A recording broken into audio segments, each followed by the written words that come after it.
Piperno, por incrível que pareça, a gente está com uma movimentação muito intensa, todo mundo falando, virou a grande pauta do dia em função do problema que esse aumento de combustível pode gerar para o governo na decisão do pleito de 2022? Boa tarde, William, Marco, boa tarde à nossa audiência. É claro que virou a grande pauta deste momento pré-eleitoral, porque, de fato, esses preços nas alturas que acabam impulsionando a inflação, é óbvio que isso faz com que haja um impacto eleitoral. E é claro que a classe política começa a se mexer, porque não é só o presidente da República que disputa a reeleição, são também governadores, senadores, deputados, ou seja, há muita gente envolvida nesse processo eleitoral. E esse cenário é ruim para todo mundo. As pesquisas, e elas são praticamente unânimes em relação a isso, apontam que a questão econômica é a grande vilã desse período, é a grande preocupação do eleitor. Então, é natural que a classe política se mova no sentido de tentar encontrar alguma solução. Agora, o William e Marco, a questão é saber se essa solução que é apontada agora é, de fato, a mais indicada e viável. Marco, jogada de mestre de Bolsonaro colocou em xeque a posição de prefeitos, governadores e falou assim, olha, eu vou fazer a minha parte e vou repassar para vocês, então, a perda. Mas, para isso, os governadores precisam topar entrar nisso. E Bolsonaro acaba saindo como um grande vencedor nesse debate da tentativa de redução de combustíveis. Boa tarde, William. Boa tarde, Piperno. Bem, nesse caso, claramente foi uma jogada inteligente do Bolsonaro e eu não vejo nenhum tipo de subterfúgio eleitoreiro nesse sentido, porque o que existe aqui é uma pressão das pessoas, uma pressão até mesmo do ambiente midiático aí conflagrada nesse sentido, pedindo, de alguma forma, que medidas sejam tomadas. Existiam propostas piores, meu caro William e meu caro Piperno. A proposta do fundo, por exemplo, para mim é 1 milhão de vezes pior, porque envolve a interferência de um burocrata do Estado, gestão de fundo que pode dar asa a algum tipo de desvio, de corrupção. Existem uma série de fatores e elementos aí que podem ser muito piores do que o governo federal fazer o que o Bolsonaro fez, falar, olha, nos tributos federais nós vamos zerar a alíquota, ótimo, e com relação aos estaduais é o seguinte, tem a proposta que estabelece o teto de 17% do ICMS para os estados, adorei, então tem estado que é muito mais do que 17%, então tecnicamente esses estados deveriam, cortar um pouco da carne deles, até porque não existe dinheiro público, Piperno? É tudo dinheiro de pagador de imposto, é tudo dinheiro de nós. Seu, meu, do Piperno.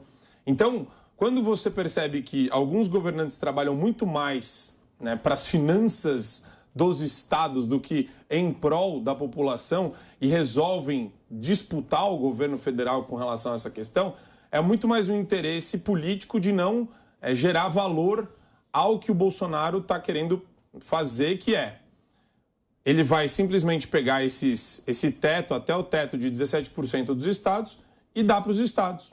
Então é muito mais uma conta de chegada que vai ser realizada, onde a União assume o pagamento desses impostos até o final do ano, do que qualquer outra coisa. Óbvio que qualquer tipo de liberal vai discutir isso daí dentro de um plano purista. A gente pode discutir, pode até ter uma crítica com relação a essa medida, mas ela envolve necessariamente a saída do governo do Estado, a saída do governo estadual na cobrança desse imposto, mas a entrada da União para suprir esse gap de 17%, esse espaço de 17% que ficou. Mas, de qualquer forma, o impacto final é o impacto da redução, eventualmente, do preço dos combustíveis. Bom, sim, Piperno. É uma medida eminentemente eleitoreira. Aliás, já há mais ou menos um ano se discute esse aumento excessivo dos preços dos combustíveis em função, claro, dessa PPI. Não foi, de fato, o presidente Bolsonaro que inventou isso. Mas esses preços estão em disparada há muito tempo. Tem que ser PPI. Desde que... tem que ter paridade internacional. Não, então, exatamente isso que eu acabei de dizer. Não foi o presidente Bolsonaro que inventou isso, mas foi isso que realmente determinou a disparada dos preços lá atrás. Esse negócio já vem de mais ou menos um ano. E é óbvio que há agora uma corrida contra o tempo, porque existe um calendário eleitoral. E o eleitor está muito incomodado com isso, e isso claramente tira votos de quem está no governo em qualquer lugar do mundo. Não é uma exclusividade brasileira. Sim, senhor. É óbvio que os liberais estão horrorizados. Aliás, eu li muita coisa hoje.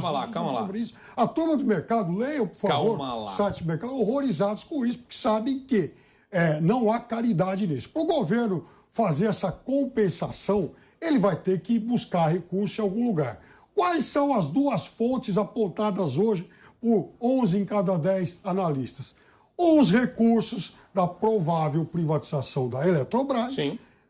Sim, com a maior tranquilidade do mundo. Ou seja, vamos desfazer um patrimônio público para indenizar os estados para garantir a reeleição do presidente, e a outra alternativa, pegar os dividendos pagos pela Petrobras e devolvê-los, então, na forma dessa compensação. Também sim. Uma ou outra são duas péssimas medidas, porque então, você está tirando do caixa do governo para fazer um remendo até 31 de dezembro e para dar tempo. Mas agora até vamos debater dentro de um ambiente honesto intelectualmente. Nossa. Todas as medidas, o cobertor, para qualquer gestor público isso, hein, Piperno?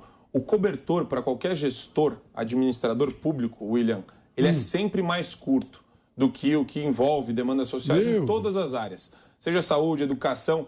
Então, sim, governar é você fazer escolhas, é você escolher quais são as pautas prioritárias, é você também se comprometer à redução do custo da máquina estatal. E nesse aspecto, Piperno, vou te contar uma coisa que você não sabe. Desde 1997, que é quando começaram a mensurar o custo que a gente tem com a máquina, a gente teve o menor custo com a máquina desde que começou a fazer a estatística, nasceu em 1997. Então, eu acho superávit fiscal foi não, superávit fiscal é diferente. Sim, do custo com a máquina pública. Então, e você uma máquina mais alta e faturava mais, deu um superávit maior. Não, mas todos os anos a gente tem também arrecadado mais, o que não é bom.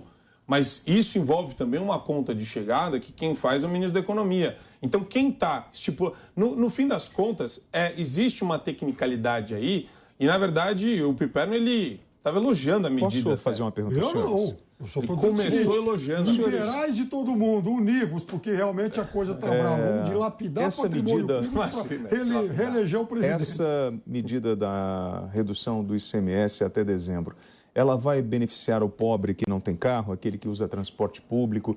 Nós teremos uma redução, por exemplo, no preço das passagens, nós teremos redução nos produtos que estão disponíveis nas gôndolas. De que forma isso vai impactar a vida do brasileiro pobre? Ou isso vai privilegiar apenas uma categoria que tem carro, que consegue, uma parcela da população mais privilegiada? Em grande medida, tudo depende da logística na nossa infraestrutura de transporte nacional. A gente depende muito do transporte rodoviário, né? O Brasil não é um país de ferrovias, de grandes ferrovias. Então, com certeza, isso daí tem um impacto relevante. Você pode até falar o impacto é maior por conta do diesel, que inclusive já está com a alíquota zerada no âmbito federal, enfim. Mas você vai sim ter um impacto, isso acaba acarretando um impacto até de forma em cascata. Isso daí vai afetar sim o preço das coisas. Agora, claro, aí eu concordo, quer dizer, não existe solução mágica. O que existe aqui é o Estado adotar uma medida de cobrar menos tributos da população, e a União está adotando uma postura até interessante, porque isso empurra os estados para aceitarem o teto de 17%. Tem estado que cobra muito mais de ICMS do que 17%, meu caro William. Olha que solução mágica. Vendam a Eletrobras, vendam o patrimônio público construído durante muitas décadas, que foi demonizado nos últimos tempos. Vamos vender isso aí para torrar até 31 de dezembro para dar possibilidade que a inflação caia e o presidente se reeleja. A conta é essa. É honestamente. Agora, eles precisam ter honestidade intelectual para não empurrar você essa mentira. Ou seja, de 1º de janeiro do ano que vem para frente, você não vai ter mais nem as alíquotas zeradas. Ou seja, você vai voltar a pagar combustível caro, só que você não vai manter o governo vai manter o patrimônio público, não vai mais ter as usinas hidrelétricas, por exemplo. Tudo isso vai ser torrado para tentar. Eu vou pedir que os senhores agora olha a cara de pau. Se coloquem na posição de uma pessoa que mora numa comunidade com as paredes de madeira, atravessam as valas de esgoto que estão espalhadas pelas comunidades, aqueles que abrem a porta da geladeira, Marco, e não tem proteína em casa e ficam escolhendo o que tem que comer. Eu quero saber o seguinte... Para onde vamos, William? Nós vamos para um país onde você gasta 4,9 bilhões de reais em fundo eleitoral e onde você fala em conter uma política de preços que acompanhe o mercado internacional. Então, nós sabemos que isso não vai ter fim. Você não consegue controlar isso com todas essas medidas. Isso é paliativo. Uma hora a água vai alcançar o leito do rio, não é isso? Não, tudo bem. É que o discurso é um pouquinho demagógico antes. Demagógico? Você acha que o pobre... Eu acho que não cabe. Você acha que o pobre favelado, aquele que hoje não tem o que comer, ele está demagógico? Vamos falar sobre a pergunta em si, né? Não, eu estou falando... É porque eu acho que essa pessoa gostaria de ouvir e falar assim, poxa, tudo bem, eu estou indo para um caminho seguro. O governo está me levando para um caminho seguro. Vamos lá. Porque ele depende do governo. Então, também isso é um problema, tá? A gente tem o marco do saneamento básico, que foi algo revolucionário. Você falou de esgoto a céu aberto, etc. Isso daí já muda muito a vida das pessoas, tem um impacto relevantíssimo, trazendo investimento privado por meio de concessões para essas pessoas no Brasil inteiro. E você tem também, William, uma situação que envolve necessariamente, se você quer uma medida a longo prazo, a privatização da Petrobras. É isso que vai promover a concorrência no setor e trabalhar com números que possam, inclusive, se adaptar no plano diário. Então, se você tem um setor que nem os Estados Unidos, posto de gasolina, o preço vai variar diariamente, independentemente de onde você está. E eles não têm uma US Petro lá. A gente fala isso o tempo todo. É uma coisa normal. Agora, se a gente ficar com esses dogmas que a esquerda tem de patrimônio público ele não pode ser dilapidado, você tem que vender o patrimônio público que existe hoje, porque não existe patrimônio público, é tudo nosso, e o Estado tem que sair da gestão dessas empresas por completo.